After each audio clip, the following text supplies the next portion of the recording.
ये सीतामढ़ी के लोग आपकी मुखारबिंद से आपका बेस्ट से बेस्ट जो है संदेश जानना चाह रहे हैं। अच्छे से पढ़ाएंगे और एक अच्छा इंसान बनाएंगे। नारा था शिक्षा सेवा और संस्कार। शिक्षा सेवा और संस्कार, अभी भी आप हमारे प्रिंसिपल से बात कर रहे थे, उन्होंने कहा कि अच्छे से पढ़ाऊंगा और एक अच्छा नागरिक बनाऊंगा। यही संकल्प है डीएवी का, शिक्षा सेवा और संस्कार। संस्कार हम हर एक बच्चों में पिरोएंगे। हवन की जो प्रक्रिया है उसमें हवन। नमस्कार, मेरा नाम जलेश्वर कुमार यादव है। आप देखना शुरू कर दिए सब तक न्यूज JKYT आवाज़ न्यूज चैनल को। न्यूज के अंत तक बने रहिएगा। आज का जो दिन है ये दिन अति पवित्र दिन माना गया है DAV के लिए, जो Nikhil Shyama DAV public school Visa Dumra Sitamarhi के लिए। क्योंकि आप अभी हमारे कैमरे में जिस शख्स को देख रहे हैं ये न्यू प्रिंसिपल साहब हैं। आखिरकार ये अपना डिटेल्स अपने मुखारबिंद से देंगे। इनके द्वारा बताई गई वाणी को जन जन तक पहुंचाना है, क्योंकि सीतामढ़ी में जो Nikhil Shyama DAV public school है, इस स्कूल का कमान आज ये अपने हाथों में संभाल लिए हैं। आखिरकार क्या इनका मुख्य उद्देश्य है, हम आपको बारीकी से इनके द्वारा जनाने जा रहे हैं। सर, सब तक न्यूज JKYT आवाज़ न्यूज चैनल में आपका हार्दिक स्वागत है। Thank you. हमारा ग्राउंड लेवल के लोग के साथ साथ सीतामढ़ी जिलावासी आपका सेल्फ इंट्रोडक्शन आपके मुखारबिंद से जानना चाह रहा है। मैं आलोक कुमार हूँ। जैसा आपने बताया, मैंने प्रचार किया है। मेरी कोशिश होगी कि पढ़ना अच्छे ढंग से हो और ये स्कूल अपने पुराने ग्लोरी को रिस्टोर करूँगा मैं इसको, जिसमें बेहतर ढंग से पढ़ाई हो सकती है उसमें कोशिश की जाएगी। जो भी कमी है उसको दूर की जाएगी। हम लोग चाहेंगे कि इस क्षेत्र में शिक्षा के प्रचार प्रसार में इस विद्यालय का नाम अग्रणी। सर, इससे पहले किस विद्यालय में आता है, जो प्रिंसिपल थे या? इससे पहले मैं मधेपुर में था, जो मधुबनी डिस्ट्रिक्ट में पढ़ता है। इससे पहले मैं छपरा विद्यालय में रहा हूँ। वो विद्यालय में बनाया गया है ज्ञान आरोग्य के सहयोग से।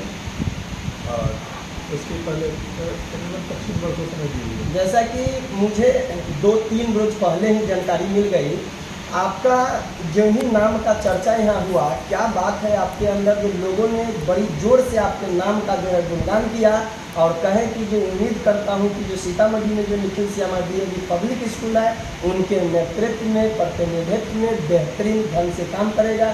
आखिरकार क्या बात है जो आने से पहले ही नाम का इतना जोर से चर्चा हो गया? ये ईश्वर की कृपा है और गुरुजनों का सहयोग है। बगल में मेरे आरो बैठे हुए हैं जो इस विद्यालय के सौभाग्य से मैनेजर भी हैं, तो सीखने का मौका मिला है, वही मैं सीखता हूँ और मैं अपनी पूरी कोशिश करता हूँ कि काम अच्छे से हो। जैसा कि मेरा जो ग्राउंड रिपोर्टिंग बता रहा है, क्योंकि हम लोग विद्वानों के बीच में सब रहते हैं, चर्चा परिचर्चा आपके विद्यालय में बड़ी तेज़ी से अग्रणी भूमिका में होती है और शिक्षा के मामले में भी होती है, अच्छा ढंग से होता है। लेकिन इसमें कुछ बातें जो निकल कर के आई है, जो विद्यालय का ग्राफ जो है बच्चों के प्रति गिर गया है, जबकि 2600-2700 ऐसे विद्यार्थी था जो नीचे आ गया है।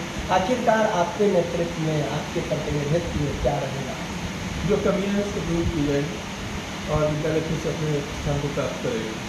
चलिए, सीतामढ़ी के लोग आपकी मुखारबिंद से आपका बेस्ट से बेस्ट जो है संदेश जानना चाह रहे हैं। अच्छे से पढ़ाएंगे और एक अच्छा इंसान बनाएंगे। Thank you. तो आप जो है आज के लिए तो मैं विशेष क्या बात करूं, पहला दिन था, आप लोगों को न्यू प्रिंसिपल साहब आलोक जी से रूबरू हमने कराने की पूरी कोशिश की है। देखिए आखिरकार आगे इनके नेतृत्व में क्या हो रहा है, क्या होगा, हम फिर से अगले एपिसोड में बात करेंगे। अब इनका सर का कहना है, जो हमारे आरओ और साथ ही साथ इस विद्यालय के अध्यक्ष साहब हमारे सामने जो है, उनसे 2 मिनट के लिए मैं वार्तालाप करने जा रहा हूँ। आप बने रहिएगा अंत तक। सर, फिर हम बात करते हैं। सर, थोड़ा सा सर के पास जो है आ जाइए। सर, आपको तो हर लोग गार्जियन मान रहे हैं, आखिरकार आपके अंदर क्या है? छोटा बड़ा हर जाति के लोग आपको जो है जमात के लोग मान रहे हैं, क्या है वो विशेषता आप बताइए। लोग एक बार पता है ना, गांव में एक ऐसा आदमी होता है जो इजीली अवेलेबल हर एज ग्रुप के साथ हो जाता है, बच्चों के साथ भी, जवान के साथ भी, बूढ़े के साथ भी। 40 साल से डीएवी का सेवा किया है, वो मेरे रग रग में डीएवी बसा हुआ है। तो सोते समय डीएवी, जागते समय डीएवी, घूमते समय डीएवी, सिर्फ डीएवी और डीएवी है। क्योंकि यह एक प्रण हो गया है हमारे दिमाग में ग्रोवर साहब के डेथ के बाद। तो मैं हमेशा सोचता हूँ कि डीएवी आगे कैसे बढ़े, डीएवी पर लोग विश्वास कैसे करें, डीएवी के प्रति लोगों का सम्मान कैसे बढ़े। यही कारण होगा कि लोग मुझे याद कर लेते हैं, और जब जब मुझे याद करता है मैं वहाँ प्रेजेंट रहता हूँ। सर, आपके विद्यालय का एक खासियत मुझे बहुत ही, एक जो काम है वो बहुत ही मुझे पसंद आया। जैसे बच्चों को जो आप हवन कराते हैं, वो हवन एक हमारे बच्चे के अंदर ही नहीं, हमारे समाज में एक अलग अलग जगाने की वो प्रक्रिया है। मेरा आपसे मानना है और उम्मीद करता हूँ कि जो मेरा भी 2 बच्चे आपके विद्यालय में पढ़ रहा है, एक 1 में है और एक 3 में है। आखिरकार जितने भी बच्चे हैं उन सभी बच्चों को हवन का कार्य होना चाहिए। ये जो है पिछले 3 वर्षों से मैं देख रहा हूँ जो सब बच्चे के साथ नहीं हो रहा है। आखिरकार बताइए। देखिए, लोग कहते हैं कि जो संस्था, जो समुदाय, जो समाज, जो परिवार अपने पूर्वजों को भूलता है, उसका सर्वस्व बर्बाद हो जाता है। जहाँ तक डीएवी का सवाल है, आपने जो प्रश्न किया, 1886 में इसकी स्थापना हुई। स्थापना के समय ही इसका एक नारा था, शिक्षा, सेवा और संस्कार। शिक्षा, सेवा और संस्कार। अभी भी आप हमारे प्रिंसिपल से बात कर रहे थे, तो उन्होंने कहा कि अच्छे से पढ़ाऊंगा और एक अच्छा नागरिक बनाऊंगा। यही संकल्प है डीएवी का, शिक्षा, सेवा और संस्कार। तो संस्कार हम हर एक बच्चों में पिरोएंगे। हवन की जो प्रक्रिया है उसमें हवन, हमारा नाम है दयानंद एंग्लो वैदिक। हम सिर्फ वैदिक रीति से नहीं चलते हैं, पौराणिकता और आधुनिकता दोनों का सम्मिश्रण करके हम बच्चों में एक नई संस्कार कूट कर भरते हैं, जिससे हम बड़े मतलब उत्साह के साथ कहते हैं कि हम आपका बच्चा लिए हैं, बदले में एक अच्छा नागरिक आपको वापस देंगे। यही कारण है कि चाहे संस्कार की जो भी पाठशाला हो, पहली पाठशाला हमारा जगशाला है, जिस विद्यालय में जाएंगे हर विद्यालय में जगशाला है। यज्ञशाला का मतलब ये नहीं होता है कि हम उसको में किसी धर्म के प्रति उसको आकर्षित कर रहे हैं, नहीं, अच्छाई के प्रति आकर्षित कर रहे हैं।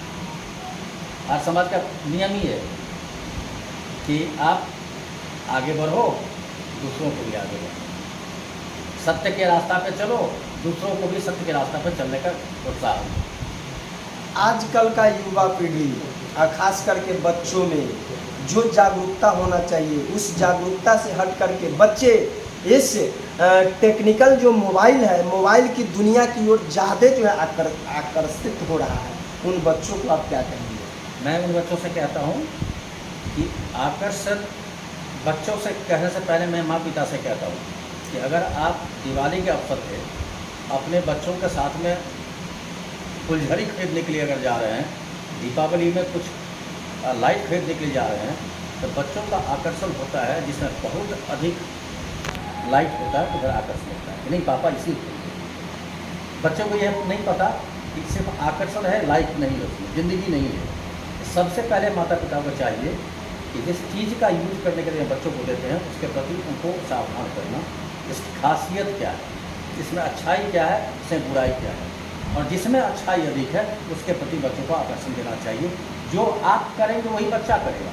तो सबसे पहले आपको अपने आकर्षण को कंट्रोल करना चाहिए, क्योंकि आप जिस ढंग से आगे बढ़ेंगे आपका बच्चा आपके पैदान पर ही आगे बढ़ेगा। अच्छा सर, मैट्रिकुलेशन या इंटरमीडिएट तक बच्चों को कितना घंटे के लिए मोबाइल देना चाहिए? आप एक विद्वान आदमी हैं, हमारा जो बच्चा है, हमारे समाज का जो बच्चा है, यानी बहुत एक तरह से क्लास 10 तक मेरा ये सौभाग्य रहा है कि हर एक पेरेंट्स के बीच में, हर एक समाज में मैं कहता हूँ कि पढ़ाई के क्षेत्र में मोबाइल की क्लास 10 तक कोई आवश्यकता बच्चों की। अगर आप देते हैं, ये सिर्फ आप तक सीमित है।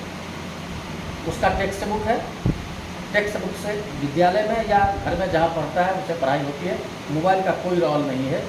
एक समय था जिस समय कोरोना हुआ था, कोई ऑप्शन नहीं था लोगों के पास में मोबाइल दिया। अब तो उन्हें से चला गया कोरोना, अब तो कोरोना है नहीं। उसमें आकर्षण का केंद्र जो है निगेटिविटी, अगर आप मोबाइल देते हैं तो बच्चे आपको बताया अभी जस्ट कि निगेटिव की तरफ उसकी आकर्षण है, और मोबाइल देते हैं तो अच्छा ही नहीं ढूंढ रहा है, उसमें बुराई ढूंढ रहा है। हर जगह है, आपके अगल बगल में अच्छाई और बुराई दोनों है। और आपको तय करना है कि मुझे किधर जाना है, क्योंकि आप मैच्योर्ड हैं, तय कर लेंगे। बच्चा मैच्योर्ड नहीं है। इसलिए हम कहेंगे क्लास 10 तक बच्चों को कोई मोबाइल नहीं देनी चाहिए। अगर आप देते हैं किसी फ्रेंड से बात करने के लिए तो बात सामने में होनी चाहिए, वॉशरूम में नहीं और छत पे। Thank you sir. लेकिन आपके टीचरों के द्वारा भी तो मैसेज मोबाइल के माध्यम से ही विद्यार्थी तक बहुत सुंदर बात आपने कहा। मेरे शिक्षकों के द्वारा, मेरे विद्यालय प्रशासन के द्वारा बच्चों को मैसेज नहीं दिया जाता है, पेरेंट्स को मैसेज दिया जाता है और स्कूल से संबंधित मैसेज दिया जाता है। अगर गर्मी की छुट्टी हुई, कोई पेरेंट्स यहाँ नहीं है, कोई बाहर चले गए हैं, उनके मोबाइल पर होमवर्क देते हैं। इसमें तो बच्चों का कोई योगदान नहीं है ना, पेरेंट्स के लिए। कि आज स्कूल की छुट्टी कितने बजे होगी, अब कल स्कूल बंद रहेगा, this message is meant for parents only, not for children. चलिए, सीतामढ़ी के साथ साथ आप इस देश को क्या संदेश व्यक्त करेंगे? हम यही कहते हैं कि हर बच्चा क्लास 4 ऑनवर्ड्स और स्टडी करे। उसके पास टेक्स्ट बुक है, अगर वो क्लास 6 में पढ़ता है तो उसको 3 घंटा पढ़ना चाहिए। अगर 8 में पढ़ता है तो 4 घंटा पढ़ना चाहिए। 9 10 में पढ़ता है तो 5.5 घंटा पढ़ना चाहिए, 4.5 घंटा पढ़ना चाहिए। हॉरर स्टडी का कोई भी दूसरा रूप नहीं ले पाया है एकेडमिक्स में। इसलिए हम पेरेंट्स और बच्चों दोनों को सलाह देते हैं कि विद्यालय की पढ़ाई के बाद कोचिंग सिर्फ एक नाम का चीज़ है, ट्यूशन एक नाम का चीज़ है, समय पासिंग का है। आपके पास आज के समय में पैसा हो गया, उसका एक दूसरा नाम है। अदरवाइज आपके पास बिहार में 100 एग्जाम्पल ऐसा है कि विद्यालय से पढ़ के लोग UPSC किया है, लोग IIT किया है, उसने कोई कोचिंग नहीं दिया।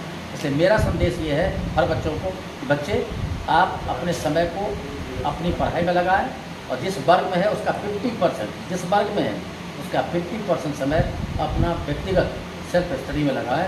आप एक अच्छा इंसान बनेंगे और आप दुनिया की हर एक चीज़ को अपने हाथ में ले लेंगे। सर, पद एंड नाम ग्राउंड लेवल के लोग आपके मेरा नाम से है जानना SK झा, मैं DAV में हूँ एज ए रीजनल ऑफिसर।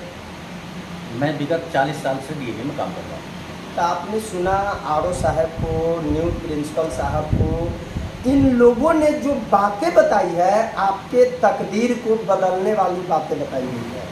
हमारा जो मानना है, न्यूज़ को लाइक करिएगा, कमेंट करिएगा और इन बातों को जन जन तक भेजने की पूरी कोशिश करिएगा। अगर आप हमें फेसबुक पर सुन रहे हैं तो जलेश्वर कुमार यादव के नाम से फेसबुक है, सब तक न्यूज़ JKY की आवाज़ के नाम से फेसबुक है, दोनों को फॉलो कर लीजिए। अगर पब्लिक ऐप पर सुन रहे हैं तो जलेश्वर कुमार यादव को सर्च करिए और फॉलो करिए। यूट्यूब पर जाइए, सब तक न्यूज़ JKY की आवाज़ लिखिए, लाल बटन दबाकर सब्सक्राइब करिए, नोटिफिकेशन वाली बटन को ऑल कर दीजिए। हम आपको इन विद्वानों की बातों को फिर से नेक्स्ट एपिसोड में अवगत कराते रहेंगे। आप बने रहिएगा न्यूज़ के अंत तक। अब तक के लिए जलेश्वर कुमार यादव की ओर से जय हिंद।